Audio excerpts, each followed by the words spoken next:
Welcome students, you are watching pre on course. जैसा कि आपको पता है इस चैनल पे बहुत सारी वीडियोस आ रहे थे इससे पहले, एंड बिकॉज ऑफ कुछ इश्यूज़ की वजह से वीडियोस नहीं आ पाए। अब हम फिर से यहाँ पर, अभी आपको पता है लॉकडाउन चल रहा है, इस लॉकडाउन में हम इसका बेनिफिट उठाते हैं और इसके दौरान आपको वीडियोस और मिलते रहेंगे। तो हम लास्टली मैथमेटिक्स एंड फिज़िक्स यानी मैथमेटिकल टूल्स पढ़ रहे थे और उसमें एक लेक्चर डिफरेंशिएशन पे हमने किया था। हम उसी से कंटिन्यू करते हैं और वो बेसिक है 11th वालों के लिए। इवन 12th में आप पढ़ रहे हैं तो आपको पता ही होनी चाहिए, या आप एंट्रेंस नीट की तैयारी कर रहे हैं या JEE की तैयारी कर रहे हैं, उसका तो आपको आइडिया होना ही चाहिए। So I will continue with that topic and उसके बाद फर्दर वीडियोस आते रहेंगे। अगर आपने चैनल को सब्सक्राइब नहीं किया तो चैनल को ज़रूर सब्सक्राइब करें, क्योंकि अब वीडियोस बहुत तेज़ी के साथ आने वाले हैं। ठीक है, सो लेट्स स्टार्ट नाउ। सो हमने पढ़ा था लास्ट टाइम डिफरेंशिएशन। थोड़ा सा रिव्यू बताता हूँ मैं कि अगर आप अभी वो लेक्चर नहीं देखा है तो आप वो लेक्चर देखें, बहुत इंपॉर्टेंट लेक्चर है।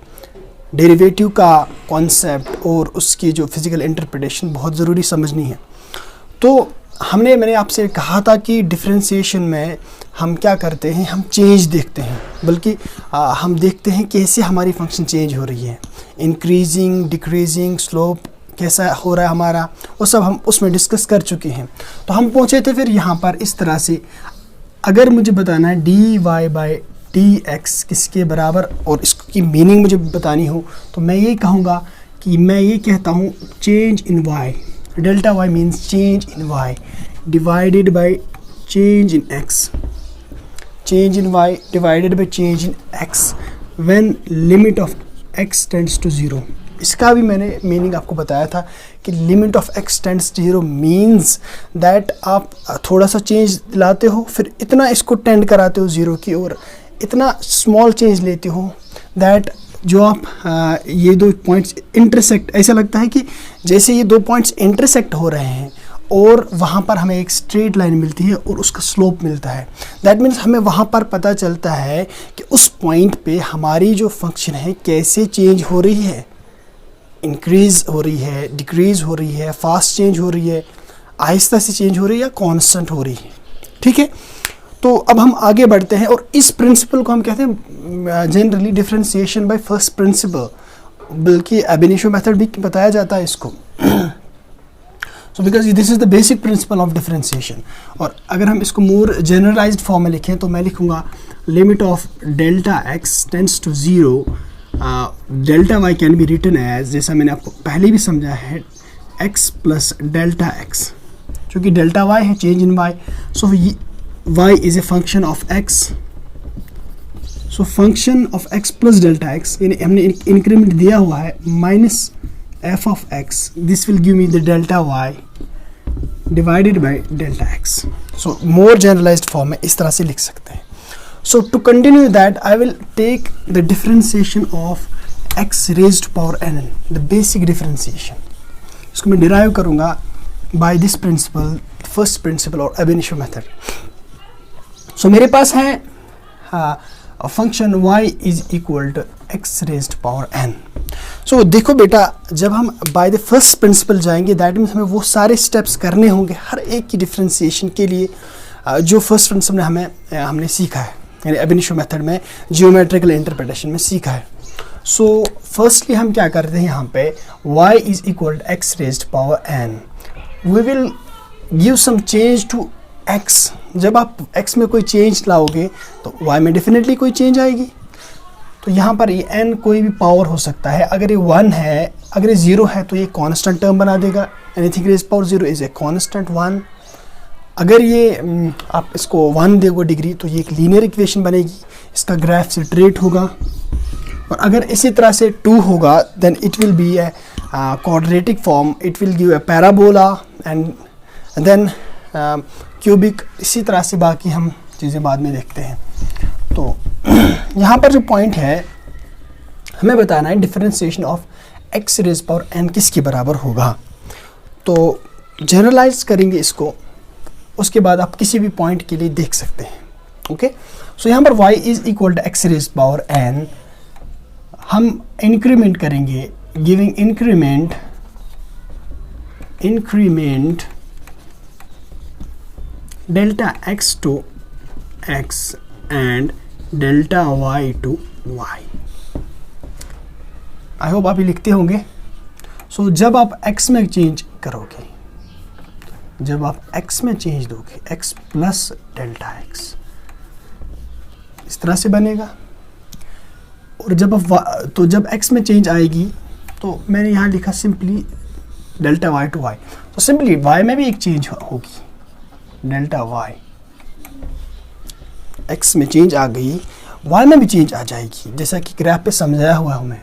सो यहाँ पर अगर हम लिखें डेल्टा y, सी आप एक पॉइंट दिमाग में रखें, आपको पहुँचना है इस पर, delta y divide by delta x, limit of delta x tends to 0, because this is basic differentiation of definition of differentiation. So वरना आपको ये लगेगा कि गोटा है, हम ऐसे ही कर रहे हैं. नहीं, there's a process, there's a procedure for everything. So I have to reach to this point, delta y divided by delta x. So for that I will see, I have given increment, that means I will take this y to this side, x plus delta x divided by n. I have transformed this y to this side. As you know, y is equal to x raised power n. It's a function of n, so I can replace this by x raised power n. I need not to write it in next step. You can write it on your copy, but यहाँ पर आपको समझ सकते हैं यहाँ पर. Now I will dividing both sides by delta x. I have to reach to this point, delta y divided by delta x is equal to x plus delta x raised power n minus x raised power n divided by delta x. So simply we have reached to the point delta y divided by delta x, but this is not the differentiation. We have to approach the limit of delta x, we have to tend it to 0. Then we can say this is a differentiation of y is equal to x raised to power n. So applying limits on both sides. So limit of, कौन से limits लगाएंगे? Limit of delta x tends to 0. वो आपने समझा है कि हम graph पे, हमारे पास इस तरह से ग्राफ, थोड़ा सा रिव्यू बताता हूँ मैंने सबसे यहाँ पर मेरा पॉइंट था x, मैंने इसको इंक्रीमेंट किया, यहाँ पर पहुँच गया, ये मेरा इंक्रीमेंट है. इतना बड़ा इंक्रीमेंट होगा नहीं, यहाँ पर समझाने के लिए इंक्रीमेंट बड़ा दे रहा हूँ. सो मेरा डेल्टा x है, इस डेल्टा x की वजह से चेंज आ गई थी डेल्टा y में भी. ओके, उसके बाद मैं कह रहा हूँ डेल्टा x को अप्रोच करो 0, ये इसको छोटा कर दो, इतना छोटा कर दो. It should seem that these two points are lying at the same point. जब आप उस पॉइंट पे देखोगे, उस पॉइंट पे एक लाइन बनेगी, it will be a straight line. At this point it was not a straight line, it was like a chord, it was like a secant, sorry, it was like a secant. But when you approach delta x to the 0, it became a single point, and this secant became a straight line, and that will be the slope at this point. So this will give us the differentiation at this point. So that's what we are doing here mathematically. Now I will approach delta x to 0. So delta x to 0, we can see delta y divided by delta x is equal to limit of delta x tends to 0 is x plus delta x raised to power n minus x raised to power n divided by delta x. Now you have reached to the conclusion, you have reached to the point, destination, जहाँ पर आपको निकालना था limit of delta x tends to 0, because this is equal to dy by dx, differentiation of y. I can write this dy by dx now. So यहाँ पर आप क्या कर रहे हैं, यहाँ पर इस साइड आपको सिंपल मैथमेटिक्स यूज़ करके, मैथमेटिकल इक्वेशंस हो, कुछ भी हो, उसको यूज़ करके आपने इस साइड को सॉल्व करना है. बिकॉज लिमिट्स को आप डायरेक्टली सॉल्व नहीं करते, आप डायरेक्ट वैल्यू दे के अगर दोगे तो इनडिटरमिनेट फॉर्म बन जाती है, या आप उसको डिफाइन नहीं कर सकते हैं. सो जब भी आपको लिमिट्स, वो आप लिमिट्स में सीखोगे, जब भी आप लोग लिमिट्स सॉल्व करने होते हैं, you have to take this to the simplest form. आपको इसको थोड़ा सा सॉल्व करना पड़ेगा. यही बात समझ. सो यहाँ पर डायरेक्ट जीरो लेके आपको ये सॉल्व नहीं हो जाएगा. It will be an indeterminate form और it can be a what's it called, it will reach to non defined point. You can not define the function at this. So आपको इसको solve करना पड़ेगा थोड़ा सा. सो जितने भी क्वेश्चंस आपको इस तरह से आएंगे आपको थोड़ा सा सॉल्व करना होगा. उसके बाद आपको लिमिट देना होगा, जो कि आप लिमिट्स में सीखते हो. So limit of delta x tends to 0. So this is x plus delta x. Now अब मैं यहाँ क्या सॉल्व करूँगा. See x plus delta x, मेरे को पता है कि एक इक्वेशन होती है, उसको हम बाइनोमियल इक्वेशन कहते हैं, बाइनोमियल थ्योरम कहते हैं. उसके बहुत सारे फॉर्म्स हैं. One of the form is 1 plus x raised power n. किसके बराबर होता है, याद रखना है, ये पॉइंट आपको याद रखना है, क्योंकि इस वक्त हम बाइनोमियल थ्योरम नहीं पढ़ रहे. मैथमेटिक्स में 12th में आई, no I think 11th class में ही मैथमेटिक्स में होता है बाइनोमियल थ्योरम. तो वो आप वहाँ पे अच्छे से बहुत सारी फॉर्म्स आप देखते हो. एक one of the form is 1 plus x rays power n होता है बराबर 1 प्लस, इसको अगर आपने एक्सपेंड करना होगा 1 प्लस n x यानी power down and x plus n into n minus 1 x square divide by 2 factorial plus n into n minus 1 n minus 2 x cube divide by 3 factorial. इसका पहले x, उसके बाद square, उसके बाद cube. यहाँ 1 factorial वो लिखना ज़रूरी नहीं है, 2 फैक्टोरियल 3 फैक्टोरियल, पहले n into n minus 1 n into n minus 1 n minus 2 और ये 1 साथ में. ओके, सो मैं I will reduce this thing to that form. This at this point you can see it's x. I will take out the x raised power n 1 plus delta x divided by x raised power n minus x raised power n divided by delta x. जब मैंने इसको बाहर निकाला x को, तो x जो कि power है ये दोनों को आ जाएगा. ये कुछ इस तरह से पहले होगा क्योंकि अंदर ही मैंने ये कर दिया. अब जब ये दोनों को है दैट मीन्स अलग भी लिख सकता हूँ मैं, x raised power n x raised power n. Okay, अब x raised power n इस टर्म में ये सारी एक टर्म है बिकॉज मल्टीप्लाई है, 2 टर्म्स नहीं है, सारी एक टर्म है और ये सारी एक टर्म है. इसमें से हम x raised power n बाहर निकाल सकते हैं.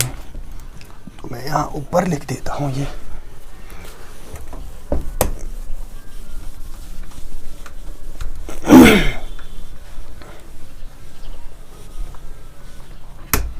सी dy by dx is equal to limit of delta x tends to 0. Limit of delta x tends to 0. Okay, x raised power n 1 plus delta x by x raised power n minus 1 and delta x इस तरह से divide में आ जाएगा. Okay, now using this binomial theorem I will expand this. Limit of delta x tends to 0. X raised power n 1 plus c n delta x by x plus यहाँ की ओर ध्यान दें n into n minus 1 delta x divide by x का square और यहाँ पर 2 factorial. तो high terms I will neglect और वो मैं बाद में बताऊंगा कि क्यों नेगलेक्ट की. लेकिन यहाँ पर -1 साथ में है, that this -1 will be here. Okay, divide by delta x. So if you see this -1 and this -1 will cancel out. Okay, then if you see n delta x by x and delta x by x ये same है, ये आगे भी n delta x by x होगा अगर आगे की terms हम लिखते हैं. सो मैं ये लिखता हूँ यहाँ पर इस तरह से कुछ, limit of delta x tends to 0 x raise power n and delta x divided by x. मैं कॉमन निकालता हूँ, अंदर बचेगा c, ये कॉमन निकाला 1 बचेगा plus n delta x by x common, यहाँ बचा n minus 1 divide by 2 factorial. ये तो मैंने बाहर ही निकाला और यहाँ पर 1 बच गया डेल्टा x बाई x. इस तरह से आगे की टर्म्स में भी होगा divide by delta x. See, now this is in multiplication. You see this term and this term is multiplication. और ये डिवाइड सबको है, क्योंकि मल्टीप्लिकेशन में है, ये डिवाइड सबको है, तो मैं ये कैंसिल आउट कर सकता हूँ delta x in delta x. Now you see limit of delta x tends to 0, x raised power n into n divided by x. Okay, अगर आप अब देखते हैं अंदर की ओर, यहाँ क्या बचा, ये वाली टर्म और जितनी भी हायर टर्म्स हैं उनके साथ डेल्टा एक्स होगा ना, डेल्टा एक्स, यहाँ पर डेल्टा एक्स बाई एक्स का स्क्वायर, सो डेल्टा एक्स हर एक टर्म के साथ होगा ना. ये लिमिट लिखने की कोई ज़रूरत नहीं है, अब आप लिमिट दे दें, अब आप ये वैल्यू दे दें. ओके, यही हम लिमिट्स में सीखते हैं कि कैसे हम सिंप्लीफाई करते हैं और फिर अप्लाई करते हैं लिमिट. आई होप आपको समझ आ रहा होगा. अब यहाँ पर आप देखो हर एक के साथ डेल्टा एक्स है, तो जितनी सारी टर्म्स है वो 0 बन जाएंगी.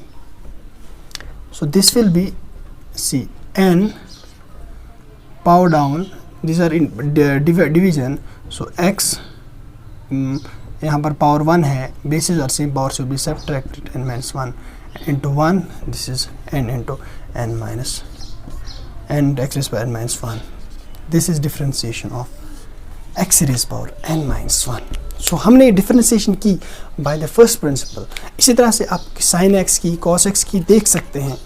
तो आप ये वीडियोस देखते रहें, आपको समझ आता चला जाएगा हमने किस तरह से by the first principle same रहेगा हर एक के लिए, लेकिन मैथमेटिकल कैलकुलेशन थोड़ी डिफरेंट हो जाती है. हाँ, कहीं पर कोई ट्रिग्नोमेट्री की फॉर्मूला अगर आप साइन कॉस की करते हैं, इस तरह से आप हम आगे भी जो है वीडियोस बनाते रहेंगे.